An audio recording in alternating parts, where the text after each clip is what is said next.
Good evening, this is Kuro. Got a ranked game in my Z52, going over the matchmaking, looking at enemy Ohio, Conqueror, Thunder, Des Moines, Moskva, Double Smolensk, and enemy Daring.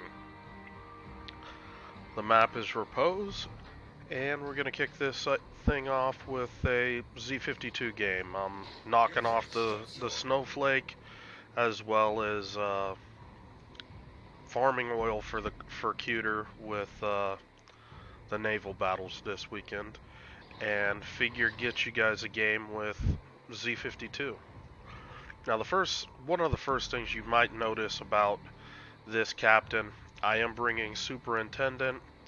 This is one of the special German captains, Reinhardt, I think he's called, with the upgraded Jack of all trades, where it's 10% consumable cooldown reduction as opposed to the usual 5% with Jack of all trades, and that plays very well with Z52 with the ebb and flow with its consumables. This ship can get extremely powerful if you've got all of your consumables available ready to use here.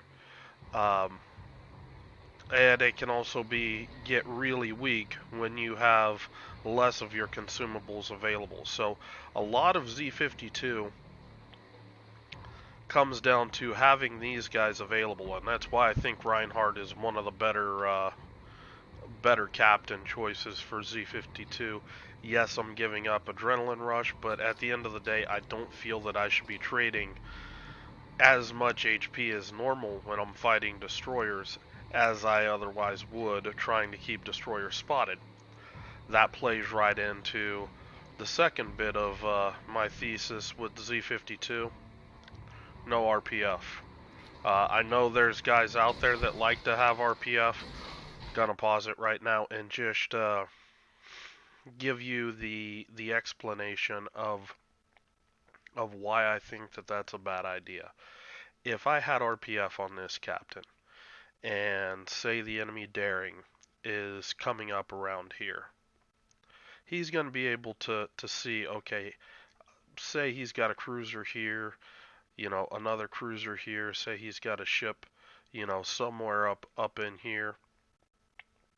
If he's located, he's able to, draw lines and start sectioning off areas of the map where he's basically confining or refining his idea of the map before things are even started. You can look at the matchmaking and decide, is this ship going to have RPF? Is this one? You're not going to have RPF on the battleships. You're not going to have RPF on the Smolensk.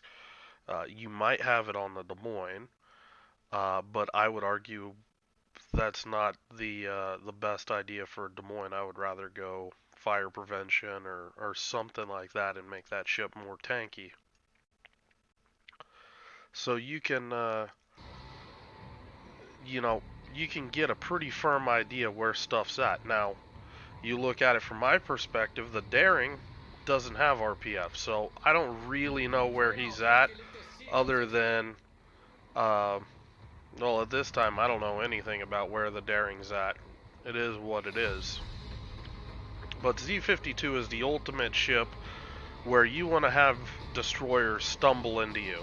And when I say stumble into you, you're one of the few destroyers that can smoke up and simultaneously spot. Now it's obviously a short distance that you can do it, but it is perfectly capable. Now notice here, I pushed up here. Now I still don't.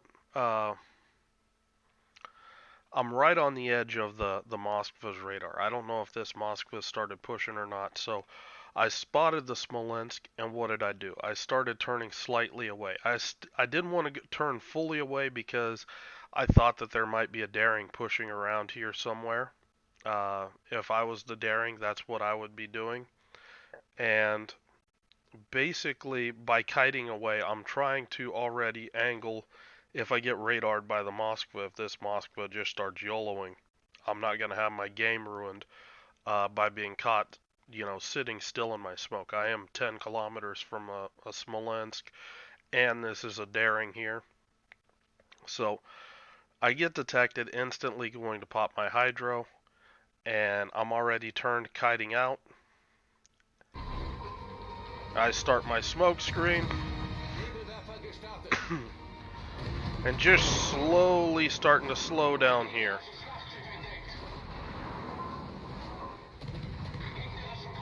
Try to get some good shots in here. Unfortunately, that last shot there only got a piece of him, and then ended up with another solid trade.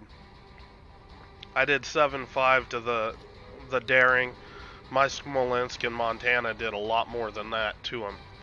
That fast, we ruined this daring's day. He's gonna be stuck waiting for his repairs for a significant period of time. Now, the other thing that might seem controversial, I'm the only DD in the game. Why am I not going to BCAP? Well, simply put, we just neutered their DD out here. If he runs into me, he's probably dead. And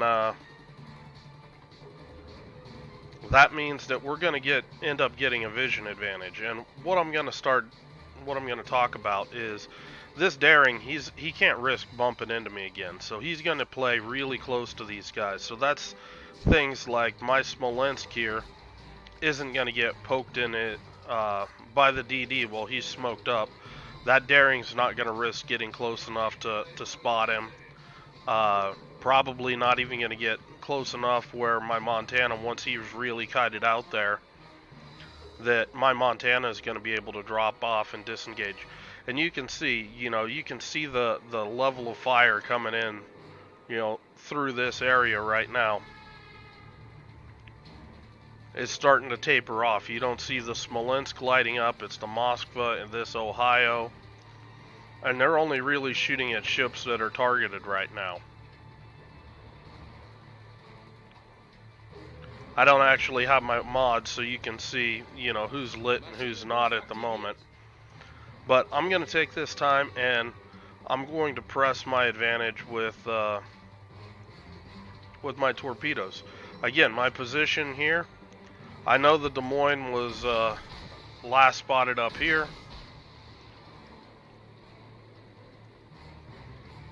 Well outside the Moskva's radar, but every time the Moskva shoots, I'm going to be able to spot him with my line of sight here.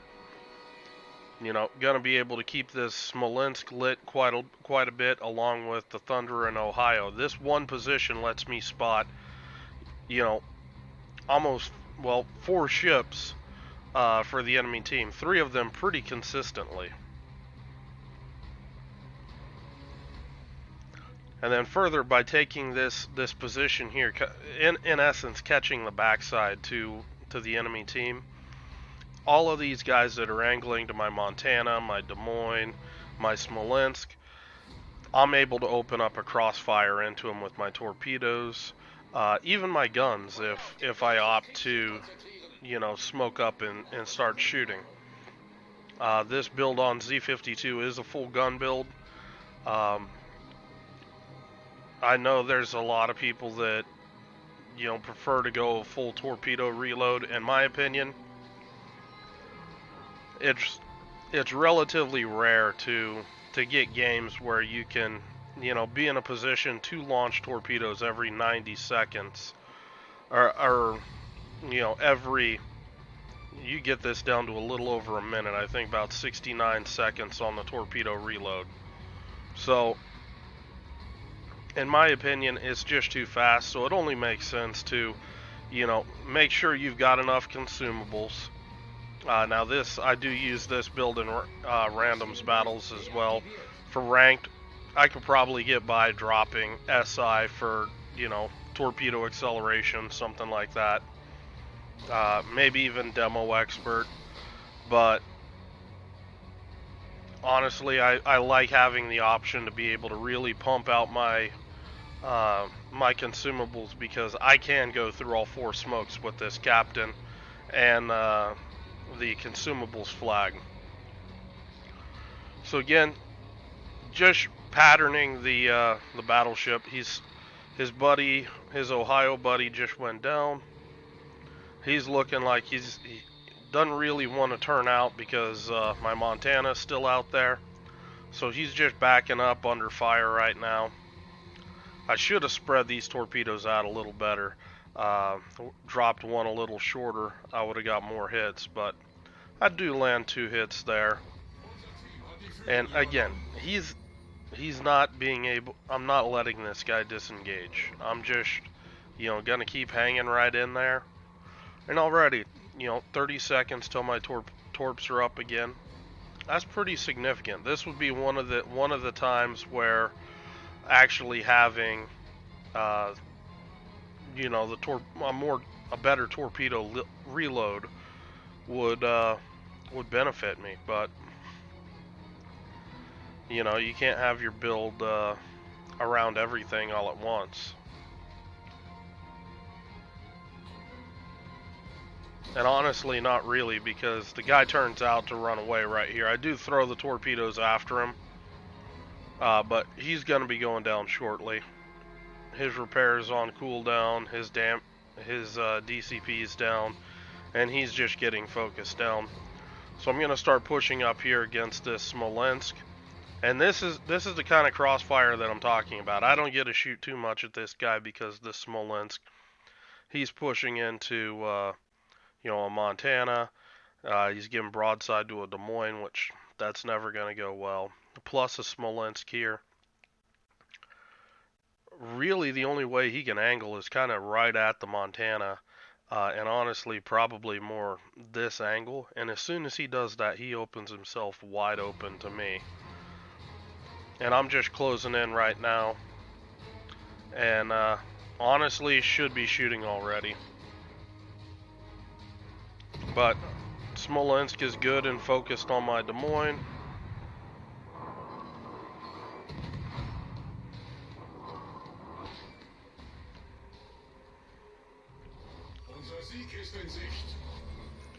And now at this stage of the game, it's just a mop-up. My team in the north has pretty much stomped the enemy team.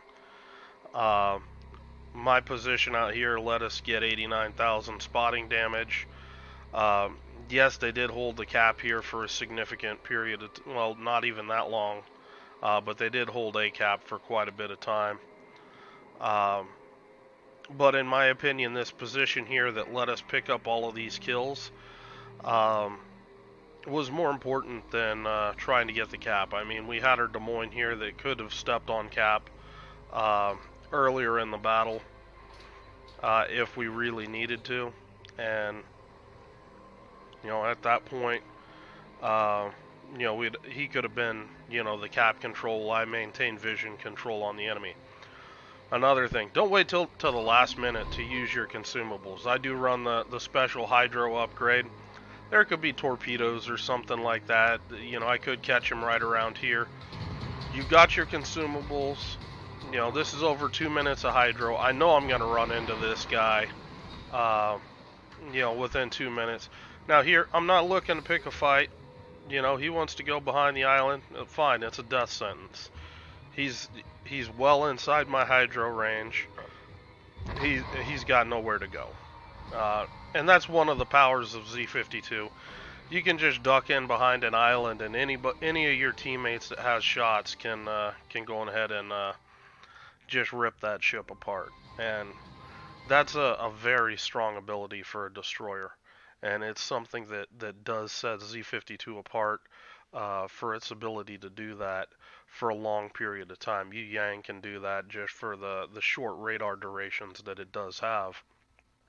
But at the end of the day, there's nothing like being able to hydro, a target or an area for well over 2 minutes and basically deny the enemy, any sort of ability to work in that area.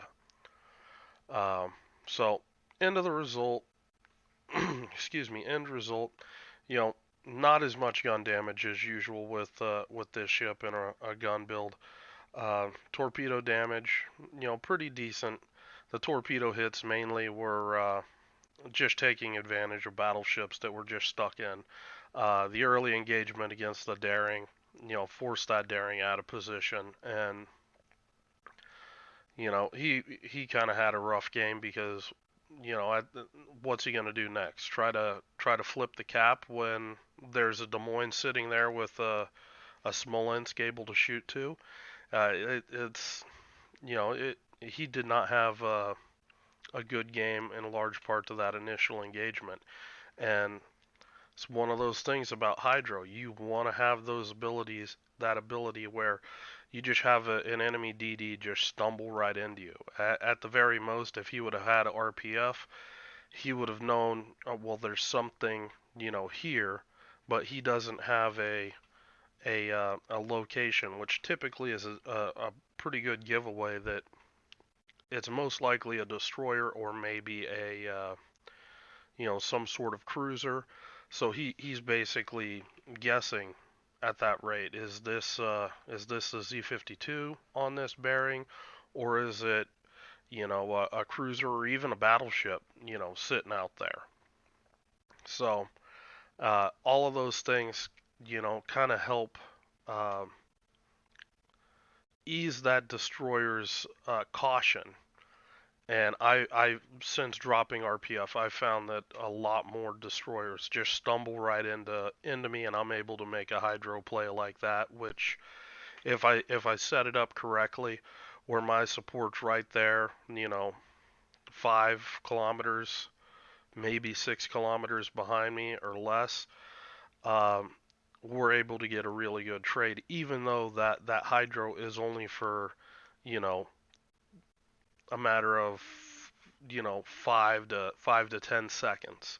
That's all you really need to get a really good trade on a DD and ruin their game. So gonna go ahead and cut this one off. If you guys have any questions or comments, leave them below. I'll go ahead and link the build description for the ship below because I haven't posted a Z52 game in a while. Hope you guys are having a good night, and I will talk to you later.